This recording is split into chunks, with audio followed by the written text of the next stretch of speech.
And again, just take a moment to bring to mind your intention of why you came tonight.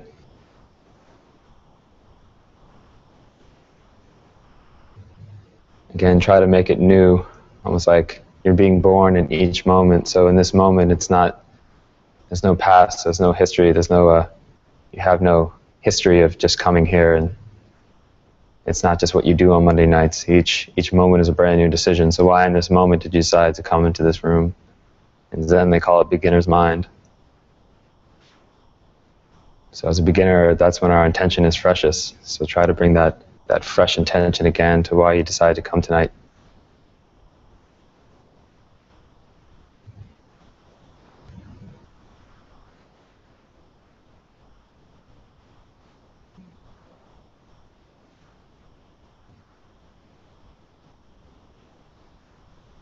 And for the Buddha heads in the room, it's easy to say to free all sentient beings, or may ever being without suffering, but what does that really mean to you? Are those just words? Or do you have a visceral, clear feeling of how coming here is actually going to help you help others?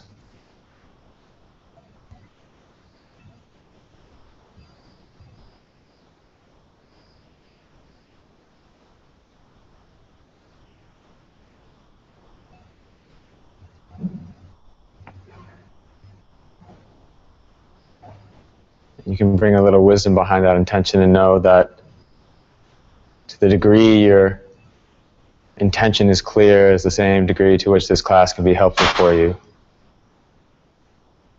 The stronger your intention and motivation, the more you can actually get out what you're seeking from being here tonight. Again, they say, Bodhisattva, because of his incredible intention, even feeding a bird is a cause for freeing all sentient beings. So again, as you construct and make clear that intention, your actions, including sitting in this room, will have more power for you.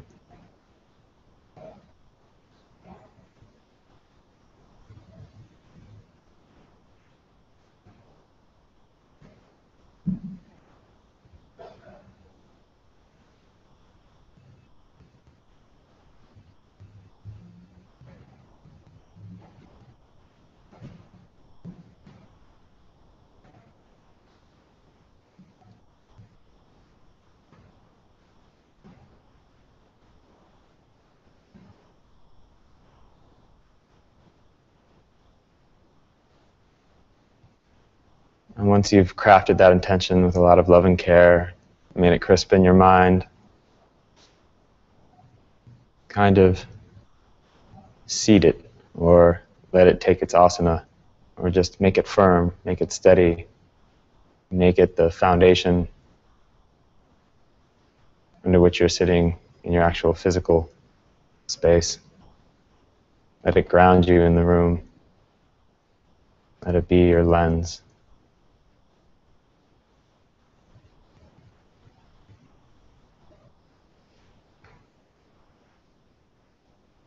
And when you're ready, you can deepen the breath, wiggle your fingers, and slowly open your eyes.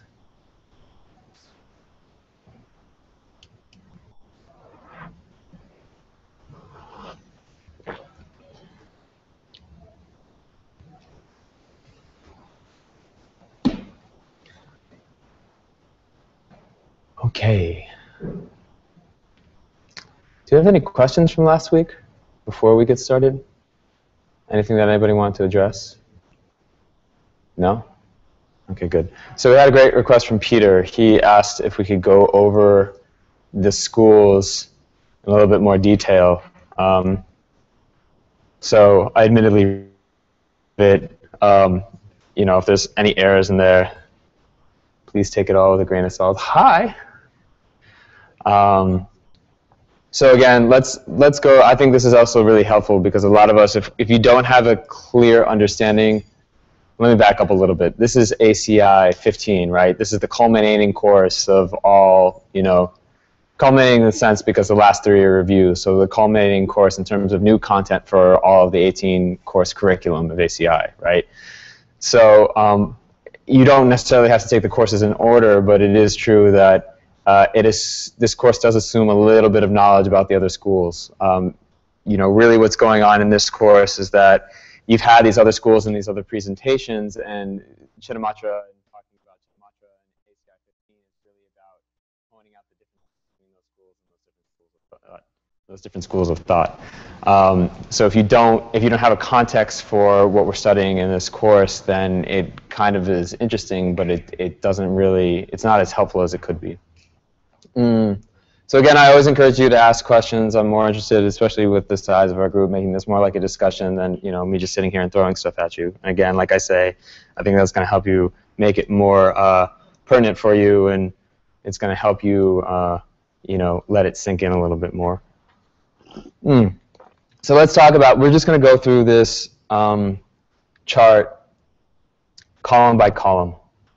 But let's start first with the grade chart, the grade cells, let's say Sanskrit, right? So these are the Sanskrit names for the, I said 4, and it's really, these are 5 schools. It's because the middle way school is broken into 2. So in total you have really 5 schools of Indian Buddhism.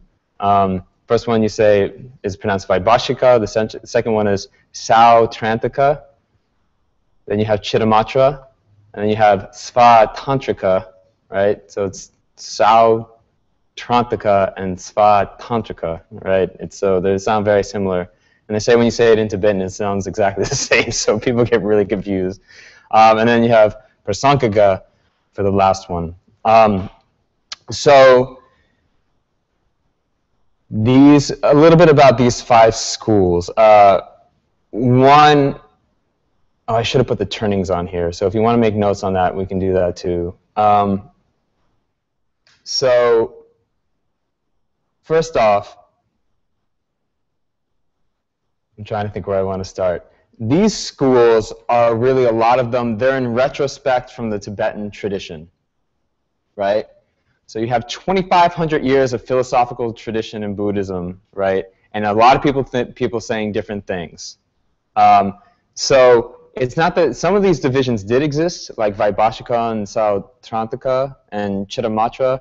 Other like Svatantrika and Prasankaga, they're not actually very sure if those actually existed in ancient India. Like I don't think there was any self-proclaimed Svatantrikas, or Prasankaga was used as a term. They were both used as terms, but it's kind of post facto that we've put these schools to group different kind of people and different thinkers, right?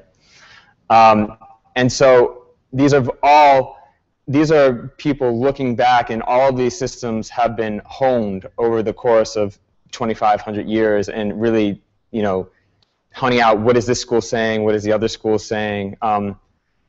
So when we talk a lot about this, it's important to recognize that this is kind of from, especially when we're talking about Geluk, this is Jason Kappa's view on what these schools mean, right? Where it gets super confusing is that every different Buddhist or Tibetan school has different ideas about what each of these ancient Indian schools mean, right? So that's where it gets, so really in this context, I'm trying to stick to a Geluk presentation just because I don't really know the other ones. So just to keep that in mind, there are ancient schools in India, but at the same time, it's a modern, you know, quote unquote, relatively modern reworking of what each of these schools were saying. Yeah? With me so far? Okay, good. So let's go. So the English, they're called, Vaibhashika is called the detailists. That's really because the detailists, they were named because there was this one sutra called something about details. I forget what it was called, but they loved that sutra and they would quote it all the time. So they were known as the detailists, right? So it's just a sutra they like. The sutrists, they're the ones who kind of, what happened was after, have you guys heard of the Abhidharma Kosha? Do you remember that text? What's the Abhidharma Kosha about?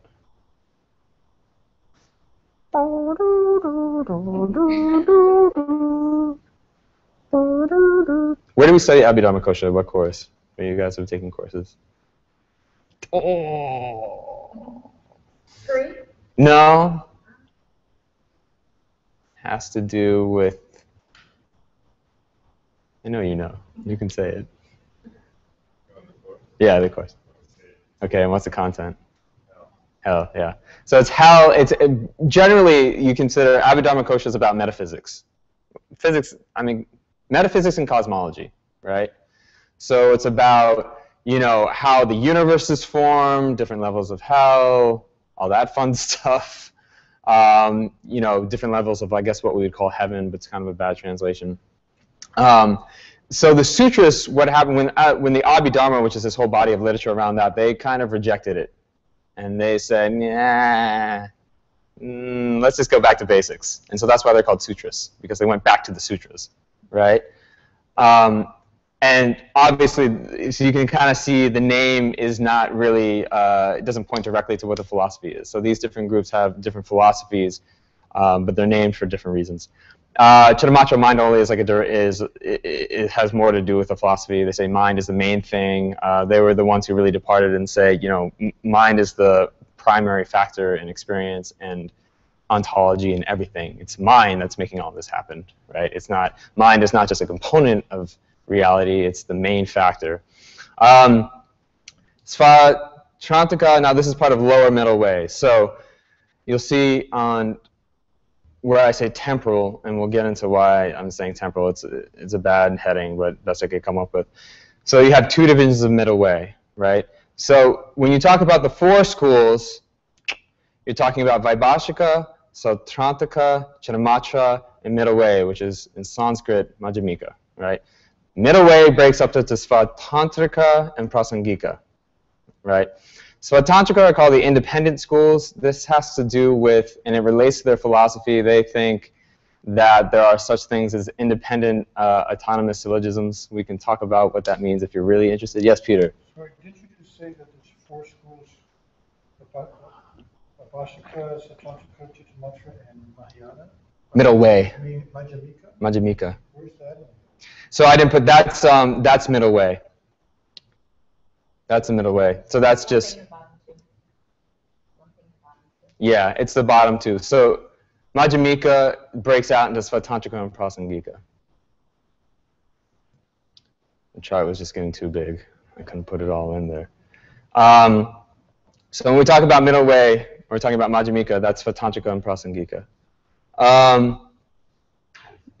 So these schools, Svatantrika and Prasangika, are really named after their different types of logical arguments. Svatantrika says there's such thing as an independent syllogism which can be true in and of itself, independent of the person you're arguing against. Consequent school says you can only prove something in reference to a person who's hearing you, and you can only prove things by implication. This is getting a little technical, but just so you have an overview.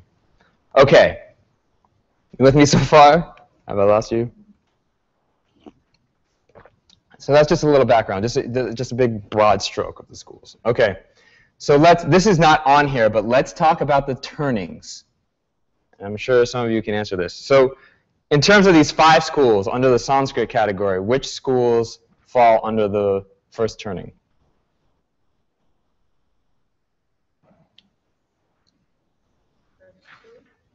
Which are? Very good. Yep. So those are our first turning. Now, quick note for people, do you guys know Theravada? So sometimes we talk about Theravada as Hinayana. It's a little confusing because it's really interesting. I think this is interesting. There was a council, right? I think this was after the second council where all the monks came together from all the Buddhists and they said, okay, you've got all these crazy rogue doctrines going on. We need to have a conference and see what did the Buddha actually say and what are y'all making up, right? At that point, there was not, the first council was really about monks' rules. It was kind of logistical, like, well, are we supposed to clean the pot before we put the rice in, or do or do we clean it after we eat the rice? Like, it was very just kind of cut and dry.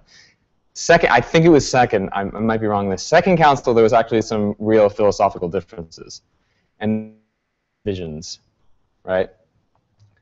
Theravada is only one of those 13 divisions, right? And when we talk about Vaibhashika and Sautrantika, that's actually a whole other code, so Sastristradan. I'm going to say it wrong. But it actually has nothing directly to do with Theravada. So a lot of the times when you talk about, we talk about, in this, if you have no idea what I'm talking about, doesn't concern you.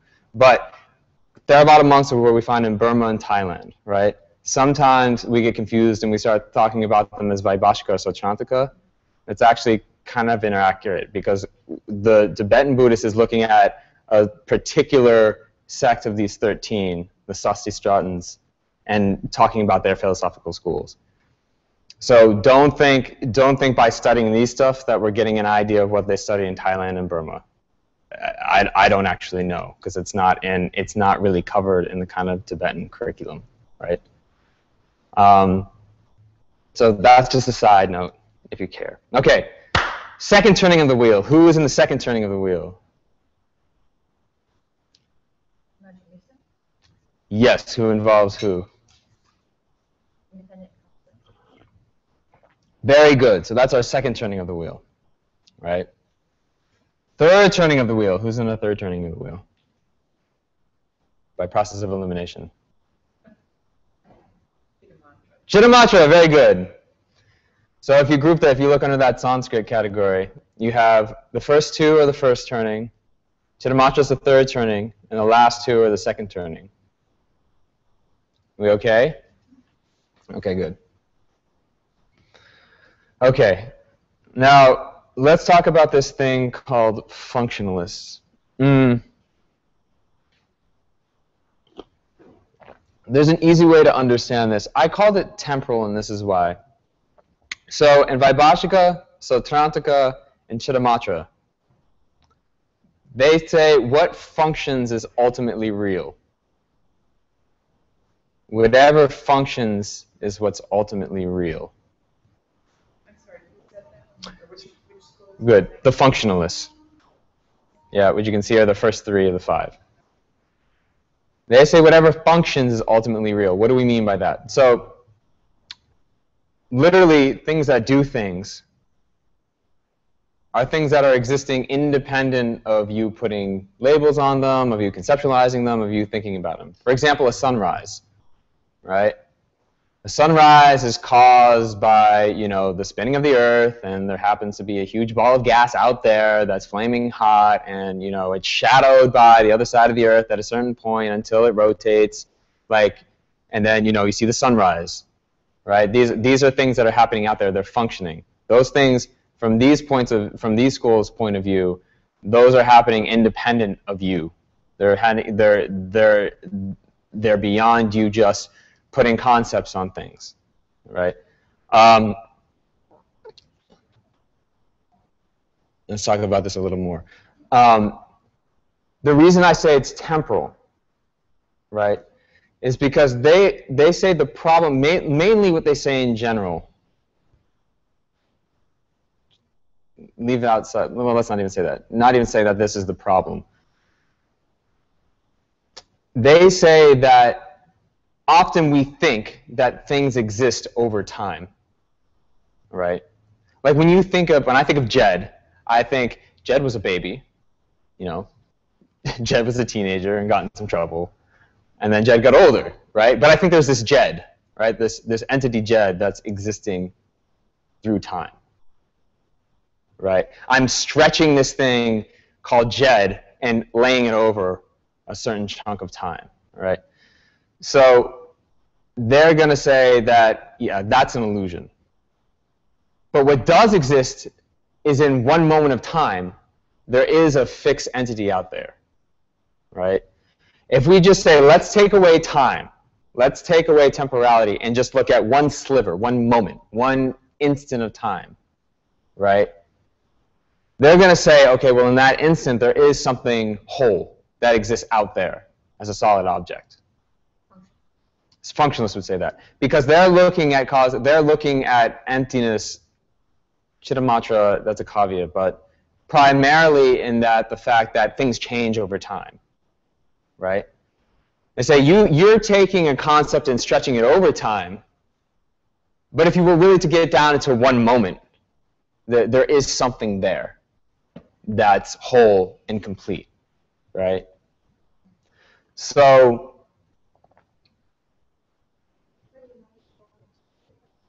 there is only one moment. Well, it depends on who you ask, but the present moment. Or let's say, oh, I wish I had some mala beads. It's like, if you guys know mala beads, they say reality is like that, right? There are little beads in each moment. So if you look at each mala bead as a moment in time, they'd say, yeah, those little beads are real. But what you do is you take the whole mala rosary and you say, well, that's a thing. And they say, well, no, that you're just creating. But there are little beads there, right? Now, the non-functionalists, when you get into middle way, they take it a step further. They say, no, even in that one moment, right? Even in that one moment, there are parts. There's not a whole standing thing out there. So you can see it's an extension of the same idea. The functionalists are saying you have a bunch of collections of moments, and you're projecting on it in a whole, and that's an illusion, right? But the middle way is going to say, well, even if you take one of those moments, that's made of a group of parts, right? And that isn't a whole in and of itself. That's also an illusion. The functionalists are going to say, well, you've gone too far, right? There are discrete moments of time with whole objects. Is this making sense? A little bit? Yes, Prasangika, you can. Yeah. But, so this is where these are, this is basically, and it makes sense, right? Because, so when we talk in Chittamatra, right, we've been talking in this mind-only school, right? What's this phrase that we keep using? How do they exist? By definition, right? So even in Chittamatra, now we had this discussion last time, maybe the qualities you throw onto that object are made up, right? How tall is it? How wide is it? Is it good? Is it bad? And these things are made up because they're conceptual. But they're going to still say that in that moment there is some whole standing object. This is what makes them functionalists. They're not going to say that that object breaks down into parts and is essentially nothing more than parts. They're going to say it is made of parts, but they're going to say that what makes it a whole object is coming from the object. That's not coming from your mind. As soon as you get into middle way, they're going to say, no, even the fact that you group those parts together and make it a whole object, that's just imputed. That's not, you can't find out on the part of the object. So you see how all these schools are kind of getting progressively. They're taking kind of a theme, if you think about it, and just taking it to the next degree. That's the easiest way to think of all of these, right? Again, first, when you talk about functionalists, you get the idea of grouping of moments of time, not a real thing. Then we take the same logic and we apply it to a single moment of time, and we say, well, this single moment of time is still a grouping of parts, not a real thing, ultimately real, right? So that's just how you can think about that. These are all ways of dividing variations on the theme to greater or lesser degree of sophistication, right? But if you really get into one of these schools and really carry it out fully, you'll get to Prasangika. This is why it's interesting, because Jay Tsongkhapa was a revolutionary in saying even people who are on the listener path, which is like Hinayana, even when they come to a realization of emptiness, it's the highest realization of emptiness, right? Because when you really think about it, you go into any one of these schools deeply, you're eventually going to come out the side of the highest understanding, because it's applying the same idea to a higher and higher degree of sophistication. Yeah? With me? Question? So, about things that function. Mm-hmm. You have a bouquet of flowers. Mm-hmm. That is functioning. Yes. So the bouquet of flowers exists. Well, you might say a flower exists. It depends on what school are you talking about. Yeah, within the functionalist, because there's going to be, and this might be the limit of my understanding, but you know, does a bouquet of flowers exist versus just a flower? I don't know. Like, I think so Tantrika might say, Vaibhashika I think would say a bouquet of flowers exists in and of itself. It's a natural basis of designation. So Tantrika might say the flowers exist, but you calling it a bouquet is something that's only imputed. So there's subtleties even within that. What's the significance of saying that a flower by definition? What's the significance? Yeah. Like the whole idea of saying something exists by definition is you can't change, right? Like No. from its own.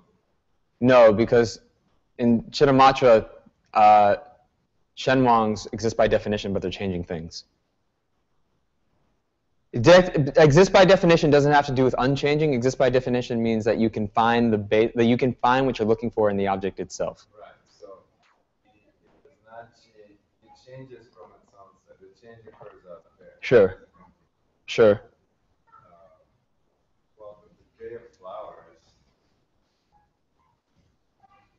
just seeing it as a bouquet of flowers, it's just a collection of flowers. Vaibhashika might say, no, the bouquet of flowers, I don't know, but they might say the bouquet of flowers is out there. That's why you're able to call it a bouquet of flowers, but it's a changing thing. You think that the bouquet of flowers exists over time. That's where your ignorance, but they say you're correct, you're seeing correctly that it's a bouquet of flowers. Otherwise, they would argue, how do you recognize it as a bouquet of flowers? That's their line of argument. Right. Yeah, it's over time. Their focus, this is why you see that their whole focus is on changing versus unchanging, because they're really concerned with you're grasping the things not changing.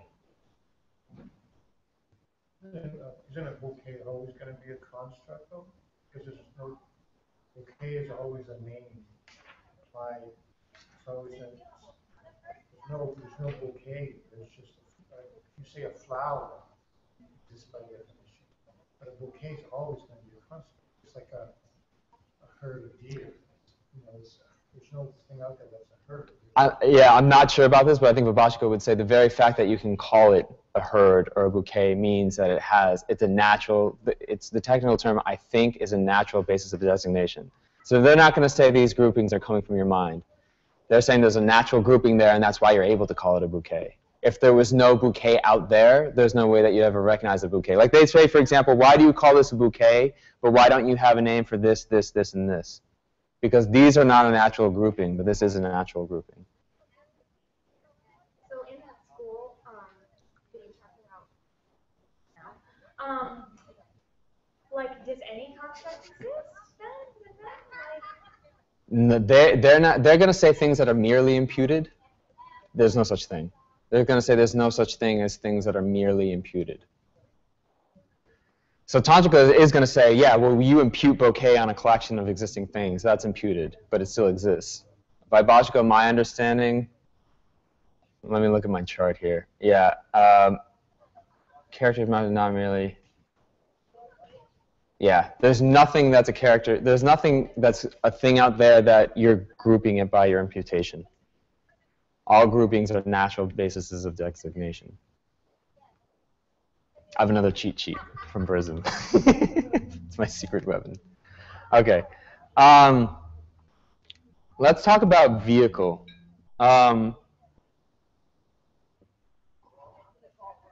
This is interesting.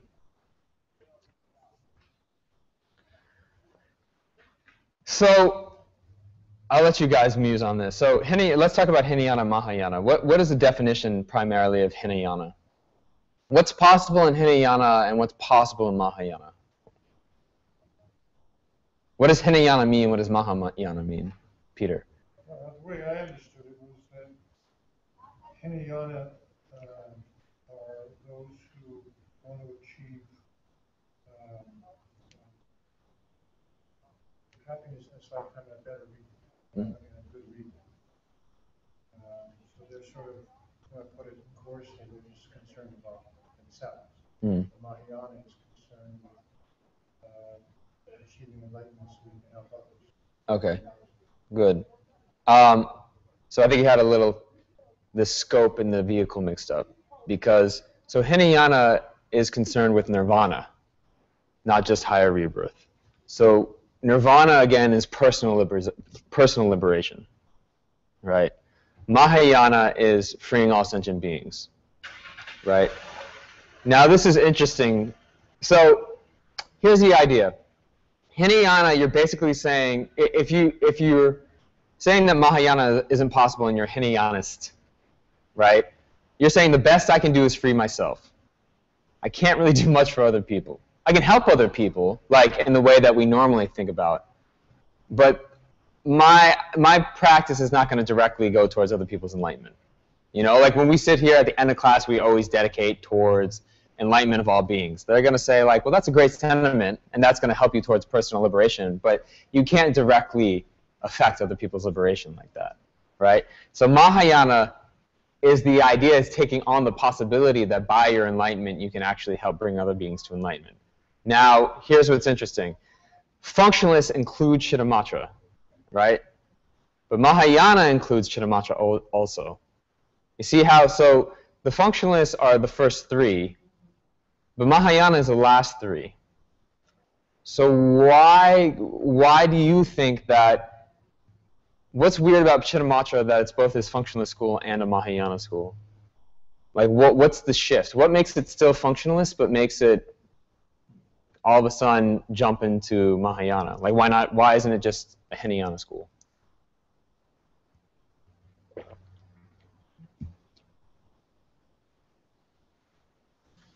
Well, it's the third turning, so that means it's, well, when I understood it, is like what Buddha meant and what he didn't mean, something like that. How, you know how Yeah. the second turning and the third turning was like, well, that's right and that's right.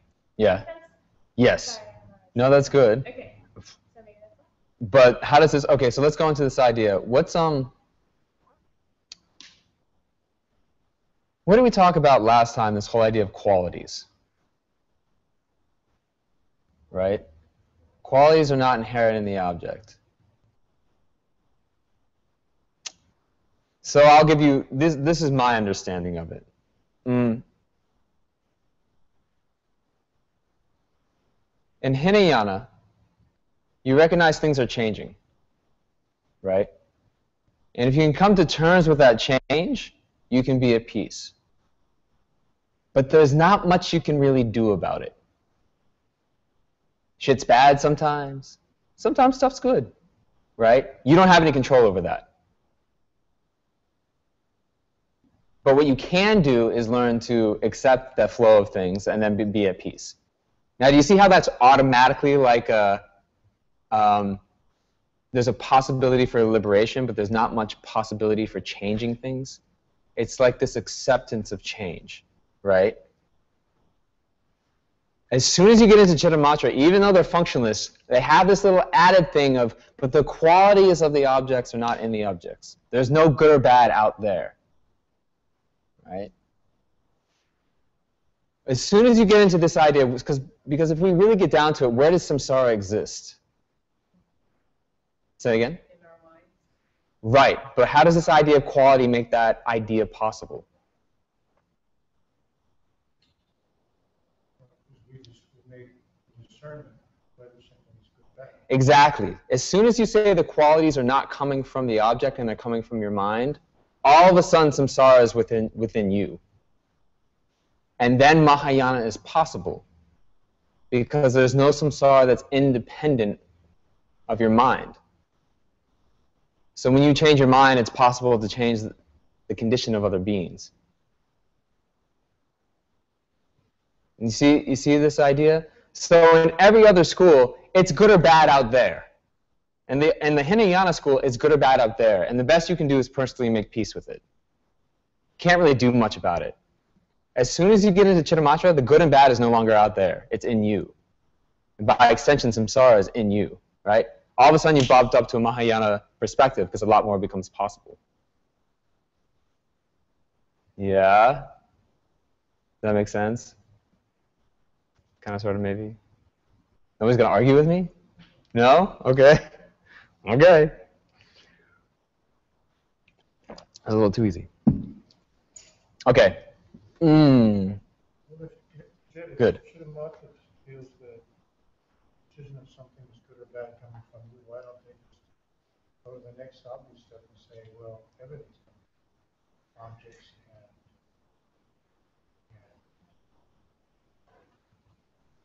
keeps, whatever. It's good, yeah, because, and this is why it's kind of like this is the third turning, if you think about it. Because the second turning was this idea is nothing exists by definition, it's all coming from you. But then all of a sudden people couldn't really, that was like, I think you could think of it as a lot of people just jumped towards nihilism, you know, and they just said like, nothing's real, and they freaked out, right? So you can think of the third turning as giving you a little bit, it's like training wheels. At least from this perspective. You can think of it as like training wheels. It's kind of like it gives you some things to say, these are things that are really out there that are real, that, you know, that give you some ground, you know, so that you can play in this world of it's coming from you without the total kind of, it's because it is, I mean, they talk about, Jason Kaba talks about this. He was like, you know, one of the most learned guys, you know, in history, and he talks about, he was talking to Manjushri, and he's terrified of emptiness. You know, it's scared, livid. Because when you really get in touch with it, it's like that there's nothing. You're just like, that you feel like there's nothing. Because it's like this idea, Lama Ru talks about this all the time, we actually stay in suffering because we're comfortable with it. By grasping to something, we stay comfortable. It's like you'd rather hold on to something that's burning hot and scalding you than not hold on to anything. Right? So, in the same idea, I think you could see it as like he's giving you something to hold on to, but slowly pulling the rug out from you at the same time. Right? Like there's another parable that talks about this, like the kids, they're in a burning house, right? And the parent gets out of the house and he realizes the children are inside, right? And the kids don't realize the house is on fire. So he goes, get out of the house, get out of the house. And they're like, why? We're completely comfortable, it's great. And he's like, oh, well, I have like, you know, lots of nice toys out here and, you know, rocking horses and bells and whistles. And they say, oh, okay, shoot. And then they run outside. And then he's like, yeah, I don't really have anything. I was just trying to get you out of the house. So you can think of it like these little bits are kind of like something like that. You know what I mean? They're tools. And this is why Chittamatra is so important, because it's this great transition between kind of a Hiniyanist way of understanding and a Mahayanist way of understanding. Okay. We okay? Yeah? Okay. So let's go to, so we get this idea of by definition. Things existing by definition, right? By definition is, again, this idea that the things that you're seeing are inherently existent in the things that your ideas refer to, right? So, for example, like when I look at Dima, yeah, I know in some part of my mind that I have a picture of Dima, and I have a mental thing that makes me see Dima, and I know that that's not Dima, right?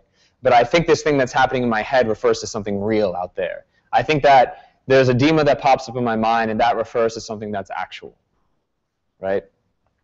So if something exists by definition, the way I'm defining it in head is actually the way it exists. Ultimately, Prasangika is going to say that there's nothing that you can find out there that exists in the way that you're thinking of it. Like there's no Dima out there that like my mind is just transparently seeing. Actually, reality is this combination of me having a definition and, I don't say combination, they're going to say actually it's, there's only the imputation, right? There's not a, and I'm not going to say, this gets touchy, there is a basis of imputation, but it's not like the creation of Dima is coming some part from here and then I label it. It's only by my imputing Dima that Dima arises. Yeah. That's Prasangika. Yeah. So, but when we say something exists by definition, so okay, so by definition means that the thing that's in my mind somehow exists out there. That if I had this idea in my mind, and if I got rid of the idea, that somehow I'd still find Dima out there, right? So what does Prasangika say exists by definition? If we're going to go all the way to Prasangika. Nothing, yeah. Other schools, every other school says that there's going to be something that does exist by definition, right? So you'll see, Even independent? even in the independent, and we'll go into why. So, and this I looked up in a Hopkins book, so I feel like I have a decent source for it. So by definition, deceptive reality and ultimate reality, right? Two truths. Deceptive reality is the reality that we live in an everyday sense, right? Ultimate reality is when we realize that something we thought was there is not there.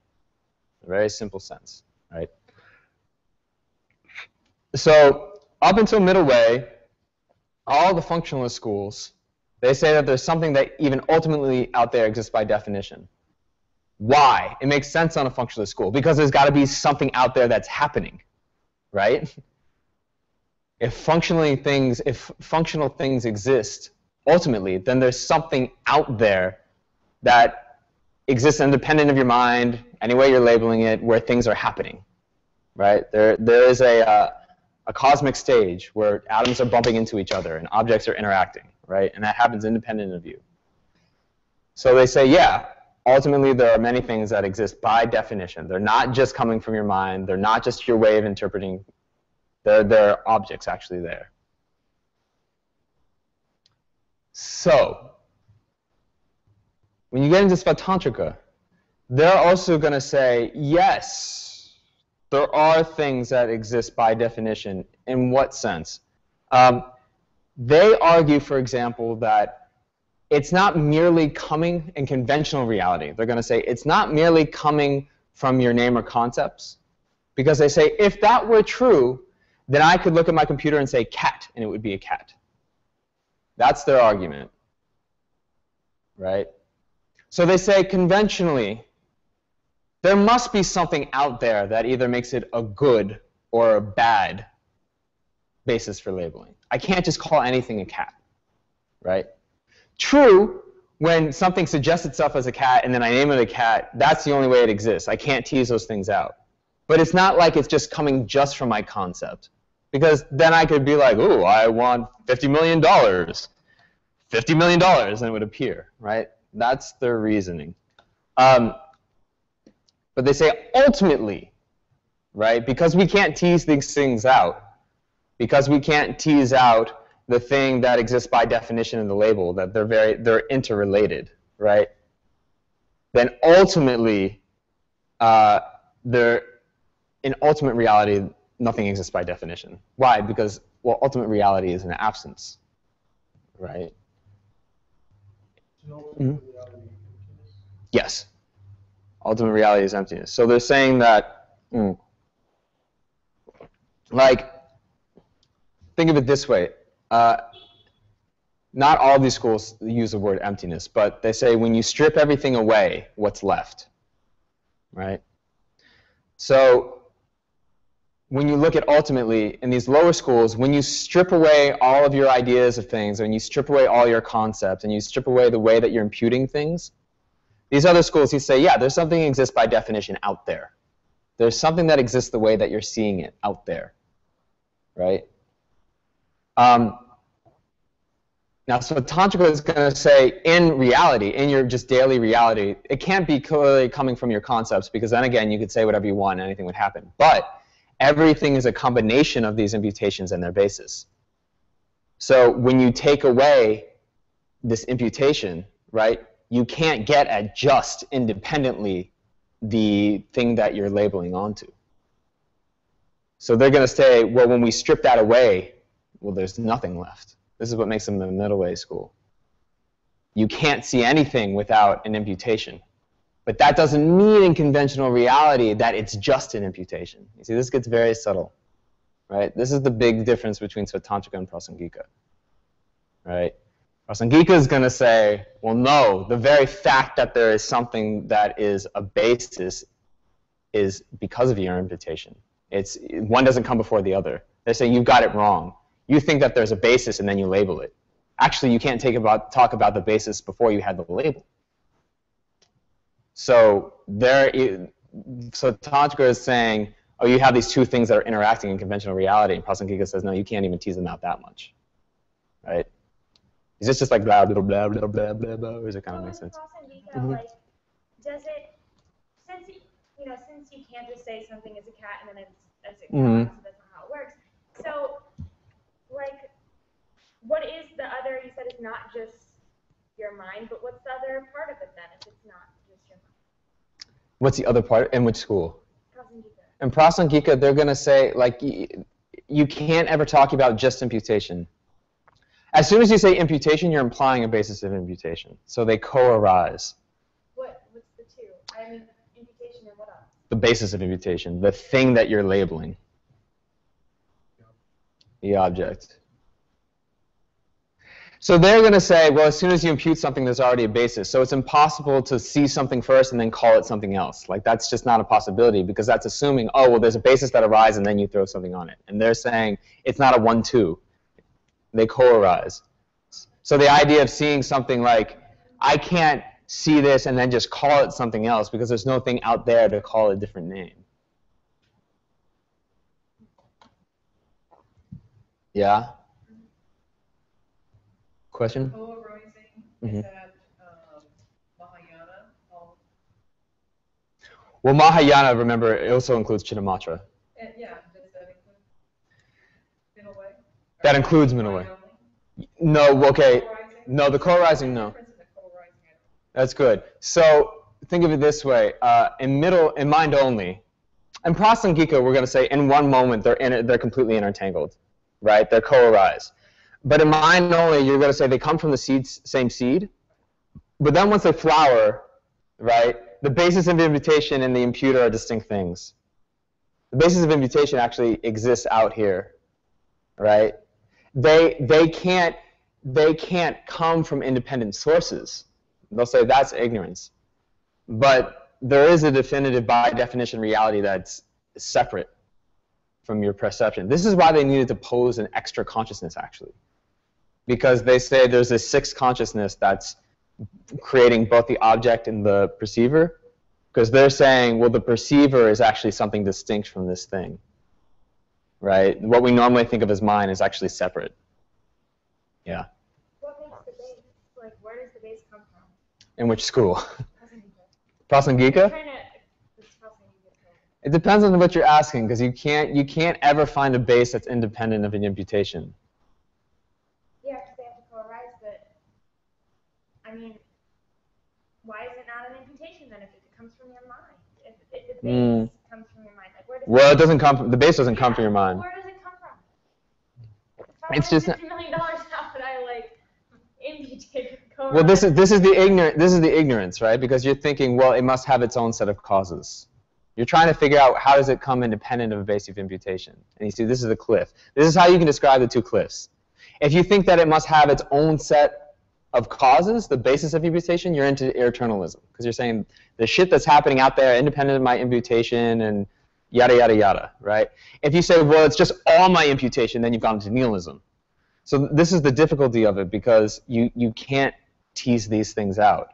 You can talk about it on a conventional level, which is like, you know, when you see a tree, we talk about the material cause. That tree did have a seed, and that seed did get water and soil, and then it grew, and then it became a tree, right? And that's the basis of imputation for you saying tree. So in that sense, you can talk about it having a line of physical causes that created the tree.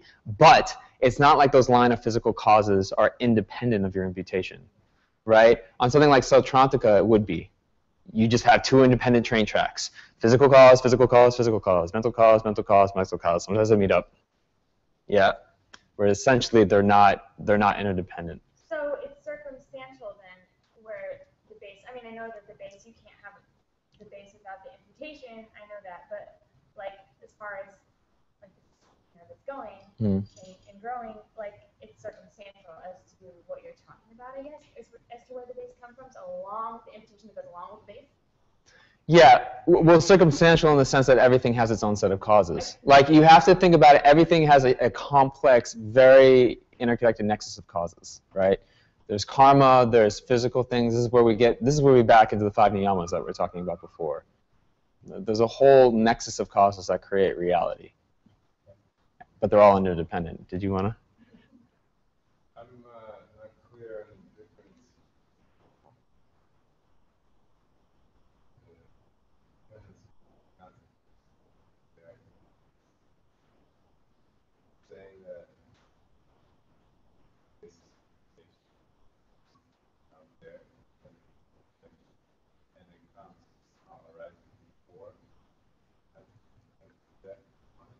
This is the whole 50-50 idea. It's like there are two discrete things, but the combination of them make reality. But the thing of the basic situation exists a moment before it. I think that's, I could be wrong, I think that's Prasangika's critique of Svatantrika. They're saying that if you think that something has to suggest itself in a certain way before you can label it, then you're not really saying these things are interdependent. You see what I mean? Sure. Interdependent. Like, Svatantrika says they are because they're saying you can't separate one from the other, right? They're going to say that both are related. Like, you can't have a basis of imputation that exists. Existence is defined by a basis of imputation and an imputation. But they still have this idea that not anything is just a valid basis of imputation for anything. So they're saying that 50% has to come from the object and 50% has to come from the perceiver. But then Prasangika comes along and says, okay, well then they're not really interdependent then, because you're saying that there's something that has to be definitive about the object in order for you to label in a certain way. And so you're talking about it in a temporal way as a 1-2. I think that's the critique.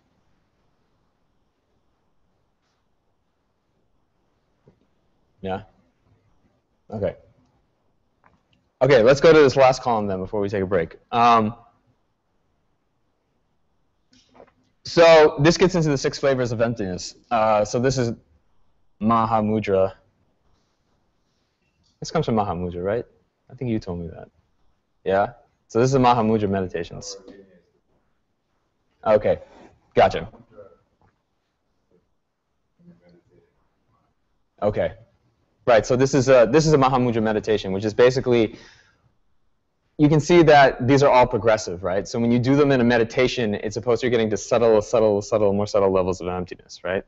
So we start with the grossest level of emptiness in the first school, which is, so sorry, this column is saying, what is each one saying that emptiness, what is it empty of? What is not there that we think is there, right? So in the first one in Vaibhashika, they're saying there isn't an unchanging self, right, that exists over time. So this is interesting. This is kind of like what we were talking about before, that we think that there's this self, there's this Jed that exists from baby to 30 years old, that I stretch over that, and I think that's somehow an entity. And I think, yeah, Jed goes through changes, but there is some Jed there that is non-changing, a monolithic Jed, right? When we get into most subtle level of emptiness, when we get to most coarse level of emptiness, they're saying that kind of thing doesn't exist, right? Now it's interesting, we go just a step higher into Sautrantika, and this is a little subtle. They say that there's no substantial stuff. So I looked this up, and this is my understanding of it, that they will say that there is this thing, like it's kind of like the bouquet, right? There is a bouquet of flowers out there, right? That's made up of these flowers. But there is not like one flower that is the bouquet flower that makes the rest of the flowers the bouquet, right? It's just a grouping of things. Now this grouping exists out there. It's not imputed. But it's still just a grouping.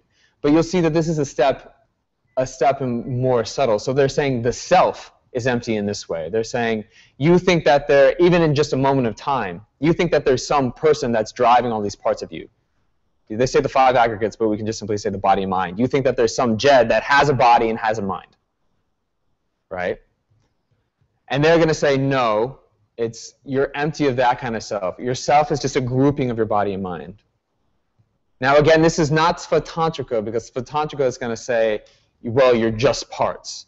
They're going to say, no, there is a natural grouping of these parts that come from its own side. There's something out there that makes these grouping a thing. Like there is something out here that make these flowers a bouquet, and don't make this flower, this teacup, and this glass another thing. Right? The 5 aggregates are a natural grouping of a thing called self, but there's not some thing in there that's controlling all these things like parts. So you can see how this is a little bit more subtle, right?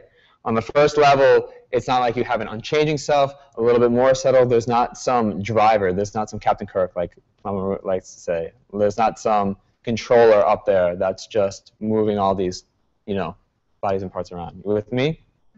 Yeah, good. Okay. The next two pertain to mind only specifically, and these are the ones we've been talking about. So I tried to abbreviate this best I can. Separate substance of subject and object. So they're going to say, you think that there's these causal factors out here, and then you have your karma in here, and they're separate, right? What's empty is that you think these things come from that your outer reality and your perception come from separate sources, and they actually don't. That's what they're empty of. They're empty of coming from separate sources. So this is the idea. You have one karmic seed that manifests as both the object and the subject. You with me? It's a lot of head nodding. And there's a lot of head nodding, I actually get uncomfortable. Okay. Then the next quality that mind only brings in is the one that we talked about a lot, which is this idea that there's not inherent qualities in objects. There's no good and bad out there. You know, there's actually, it gets even more subtle, there's no short or long. Because those are things, it's not that those things don't exist, they exist, but they can only exist when you conceptualize them, right, like that. It makes sense, right? Because again, I can't talk about long or short unless I'm comparing to another object, and that's not a natural grouping, and so I have to make a comparison, and it's conceptual. But that doesn't exist on the side of the object, right? So, but again, this has, like we were saying before, this has ramifications for Mahayana, because then all of a sudden, samsara becomes something internal, right? When we're concerned about suffering, we're concerned about quality of life, right? That's why quality of life is a phrase, yeah? Quality is not out there in the world, it's coming from within you, right? Then when we get even more subtle, we're saying, well, even not just the qualities, but even the object itself, right? Even the object itself is, there are things about it that suggest a certain object. It has some defining marks, but how you group it together, right, is coming from your mind. So here's another way to think about this. Like, when we get into Svatantrika, this is a grouping, right? But this grouping is not natural out there, they would say. They'd say, well, you could just as equally group this, this, and this, right? And you could label that something. But what they're going to say, well, this has certain I don't want to say qualities, because then we're back in the whole mind-only thing, but this suggests certain things, right? Like, these three objects make certain suggestions as a group.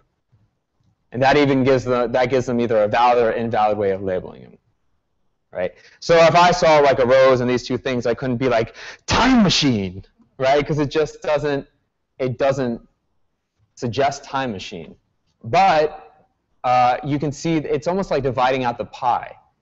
Like, you can see that you can almost talk about it, there's just kind of this field of undifferentiated whatever. And you construct your reality dividing out the pie, you know? This is the whole idea when you talk about like Shantideva, for example. It's like, where do I end and you begin? See, this becomes possible. Do I want to identify with just the grouping of these parts and call it me?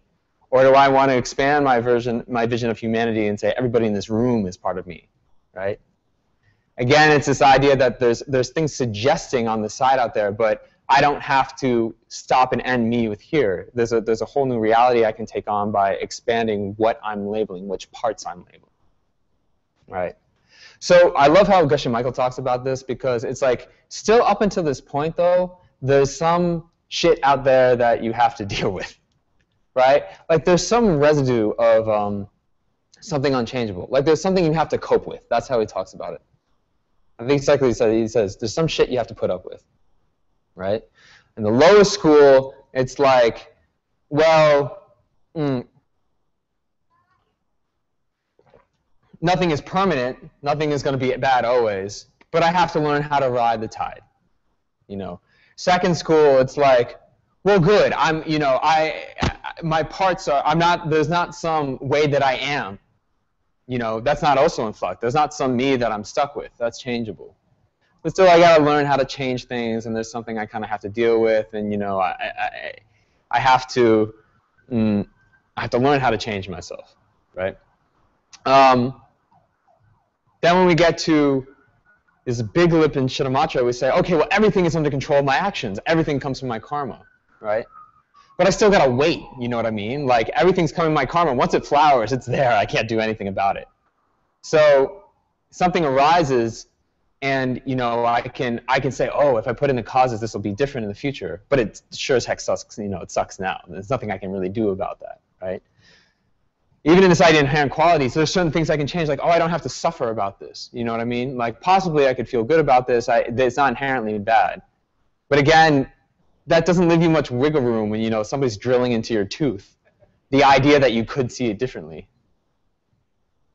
You know what I mean? It's a remote possibility, right? But it's not how you're experiencing it in the moment. Again, this idea, so we were talking about before, oh, it's an undivided pie. I can slice things up differently, right? I can group things differently. I can identify with a larger range of humanity. I don't have to be so concentrated on my own suffering. There's bigger possibility. More things are possible. But again, I'm dealing with some type of marks out there. They call characteristic marks, something that's appearing to me in a certain way out there that I really have no control over, right? So it's only when you get to prasangika that says nothing is independent of your concept, right? It's always a concept or a name and basis of imputation co-arise. Then anything becomes possible. There's no limitation at that point. That's actually really scary. Right? So when you get to prasangika, there's nothing limiting you at that point. It's like the ultimate insult, because everything that you see as a limiting factor is just self-created. Right? And also, this is where you get into this idea of Tantra, because in this school, you don't even have to, it's not even like you have to, it's not like something has to occur in time, right? Time is just a concept that you put on parts. How things function or what you put on parts. So this is where you get this idea in lower schools where they say, well, it takes 3 times 10 to the 60th eons to become a Buddha. All of a sudden, that's not set in stone, because that's another concept. It's changeable. It doesn't have to take that long. You could be enlightened like that. It's possible, right? Now, that doesn't mean that it's not going to take work. I mean, it takes a long time it takes a lot of work to realize that it doesn't take work, right? Does that go for everything? Sure. So basically, just like can't just open up. But yeah, you see, okay, so this is the two truths, right? When we talk about Buddhist ideas, and this is something we're going to get into later, I hope, with figurative and literal, it's not ultimately true. Nothing in Buddhism is ultimately true. But that doesn't mean that it's not real. And this is, again, the two cliffs, right? It's not ultimately true, but that doesn't mean it's not how it's functioning for you. So there's such thing as truth. There's such thing as realities. Why? Because they're concepts that you have that are imputed onto parts, and they function for you, right? But even, I was reading this thing from His Holiness. Even, the physical laws, physics, are not concrete. He gets into this technical explanation that you can say that the karma of the first beings who came into this world, their karma is what dictated the physics of this universe, right? This is the idea of there's a huge conglomerate of concepts. You don't want to, again, you're going into nihilism again if you say, well, it's just my karma. That's not what we're saying, right? It's not just your karma. It's all interdependent with your karma, sure. But there's a huge complex of nexus of causes that are all coming together.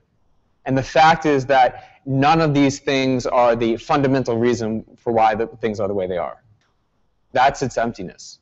And that does mean everything's changeable. There's not something, you can think of it this way. Your karma is like a little tail of this huge beast that is causality. But, and this is my understanding, because everything is interdependent with karma, you can tag along that whole beast just by its tail. But that's very different than saying the whole beast is your karma. Right? Does that somewhat make sense? So there's a war happening on the other side Mm-hmm. of the world. right? Mm-hmm. But I still see it. Mm-hmm. So is it not my karma? It's interdependent with your karma. But if you say it is my karma, then you get into this place of nihilism. In my understanding. Well, I'm not in the war, right? Mm-hmm. So I'm not experiencing it. So but that's also part of my karma. Mm-hmm. The But war is going on, mm-hmm. not necessarily related to something I did right this moment, which is the beast. Mm-hmm. Well, it is something related to what you did right now, because that's how you're conceptualizing. In that sense, it's interdependent to what you're doing right But now. I'm not seeing it right now. Well, you are, because we're talking about it. So yeah, I mean that's the piece that I'm talking about. So that's all I see of it. Mm-hmm. But is it not still going on somewhere else? You're that's like one of the questions the Buddha wouldn't answer, because you're trying to what you're essentially asking is, what is the war independent of my karma? And such a war doesn't exist. Yeah, but that's why I'm not following this beast in my karma tale thing. Okay, what part? That's why I'm not following this. What part? This, like, trying to take the concept and apply it to something real. That I'm trying to, like, use a practical example to illustrate the concept, and I'm not getting it. It's interdependent with your karma. Like the war doesn't exist outside of your karma. The war doesn't exist. Now we got to be careful. When we say karma, that doesn't mean just you thinking about it. Karma. I mean, this gets, and I'm actually not entirely clear about this, but again, this is where it's important that war doesn't go in and out of existence with you thinking about it. That's not what we mean by karma. But there is no war independent of the conceptualization of it on parts. So when you say practical, I think the way that it goes in terms of practice is this idea that you can't just work on karma and you can't just work on basis of imputation. Like, as a society, this is the whole idea of materialism. You can define materialism being 100% caught up in basis of imputation and not working on karma at all. Like, this is what I think science is on a kind of Western science, is that, like, we've gotten down to atoms, trying to figure out how do atoms work to cause things to happen. Like this is what materialism is. It's like science says that everything can be explained fundamentally on the interaction of atoms. Your mind, biology, weather, it's fundamentally all it is just balls bouncing around, right? That's like how you could talk about basis of imputation, which is great. And that's a part of it. So Buddhism doesn't, from my understanding, doesn't negate that. Like, yeah, you got to deal with how the balls bounce around, right? But the other part of it is your karma, which is how you're conceptualizing those things, down to the point that that atom can't exist without a conceptualization on parts. Why? Because the atom has a left part, a right part, right?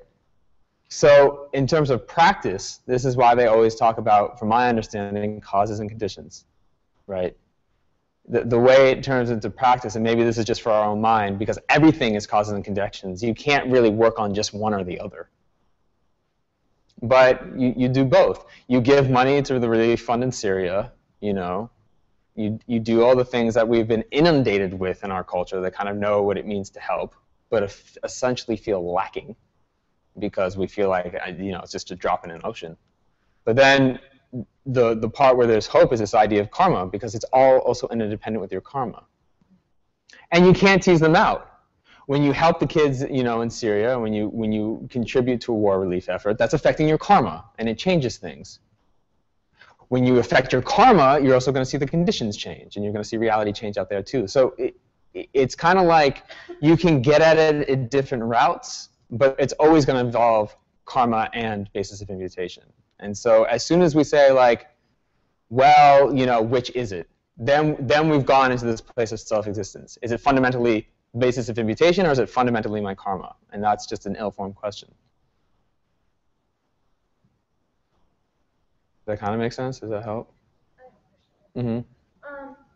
This might seem stupid, but so is it everything? I know, like, everything that happens to us or that we know about or whatever is like interconnected with our karma. Mm-hmm. However, had, say that there was a war going on, but she had no idea about the war, it didn't affect her in any way that she knew of, like, is that still necessary?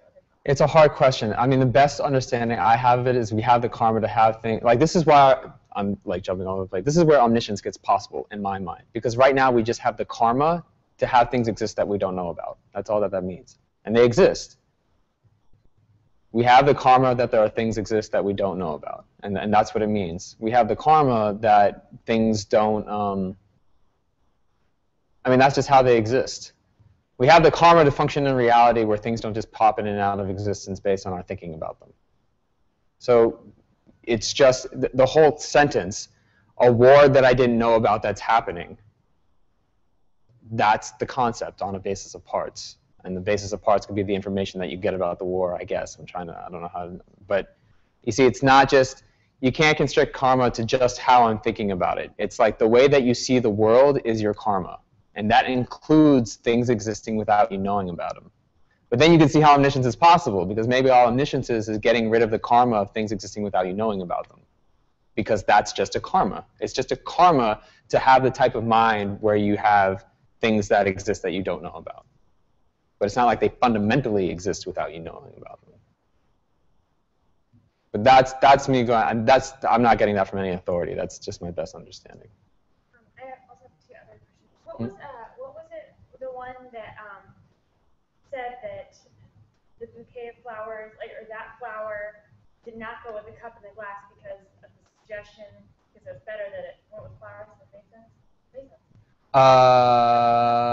Yeah, I think, so Trantika would say that the bouquet, that's the second one. And again, I'm not clear on this, but I think they would say the bouquet exists out there as a natural basis of designation. So there's a natural grouping called bouquet. Vaibhashika, and they're going to say that that's imputed. Yeah, it gets tricky.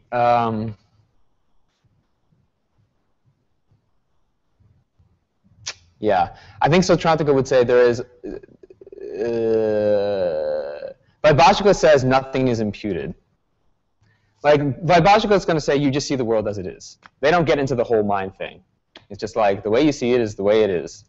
And you have some ignorance, but they don't talk about that being an imputation. They just like, you think about things wrong. So Trantika is going to say some things come from the way you impute them and the way they exist. They're the first ones, you see, and then eventually they're going to say everything comes, when you get to Prasangika, everything is going to come from imputation. But so Trantika is the first one to kind of say, well, there are things that are, you're seeing them through imputation. They exist out there like that, but this imputation is an important factor. So they kind of slip it in. Yeah? Like, what decides what groupings are better than, okay, so like you said, you could say that yourself, like everyone in the room, is a part of you. You could say that. Could say that. So who decides whether that's like a legitimate, like a right or wrong? Like somebody would say that, you know, I don't know, maybe someone could find a reason why the flower would go with the cup and the glass. Like, who decides what's a better grouping than the other? Well, I mean, just look at language. Look at language. Yeah, it's conventional reality. I mean, I don't know in any language where there's a natural label for a flower and 2 cups. It's just kind of, and this speaks to our instinct, because I think, you know, we would go into a room, let's say, they're going to say basically the way that you carve up reality is the way it is. And you naturally see this as a grouping of stuff. No matter what language you speak, you can call it a bouquet, you can call it bouquet, you can call it, but there's a thing out here that is deserving of a name, right? And I think, you know, and this is where Prasangika gets radical, is they're going to say, well, that grouping is equally as valid as this grouping. They're going to be like, come on, really? I mean, actually, Prasangika, see, that's more of a Svatantrika idea, actually, that you could group these, because they're going to say there's no grouping independent of the label. So it's not like you could just group things differently and label it differently. Right? So this is what's interesting, because when you get into Prasangika, it starts to kind of harken back more to the lower schools, but with a higher understanding. Yeah? Because they kind of come to all the same conclusions, but they're like, but with just a little bit of a caveat. Right? Yeah? Any other questions before we take a break? No? Oh, Yes. sorry. No, questions are great. So do Buddhist monks have to learn like all these books? Oh, yeah. Go through all of it? Yeah. In a lot more detail. Okay. It's a Geshe curriculum is a 20-year study. They study for, Geshe Michael did 20 years. Yeah. So Tibetan monks, right? Mm-hmm. Not Now- necessarily every school, right? When you say every school, Well, just take Theravada. Theravada. Yeah, no, I don't know. Well, here's the other thing. I guarantee you, and I've talked with a few monks. You guys understand this stuff a lot better than most, if not many, monks, because not all monks become geshes. And this is a big thing. I mean, this is a big thing about, from my understanding. I don't know if this is new, but like, you know, nuns for a long time, they didn't learn this stuff at all. It was just all devotional, and they didn't get any type of the philosophy. I think His Holiness has changed that a lot. Actually, Dima probably knows more about that, but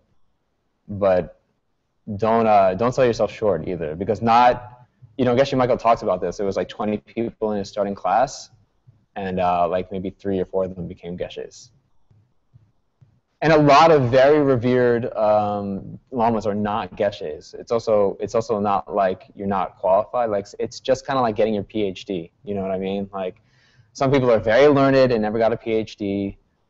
You know, some people don't know anything and didn't get a PhD.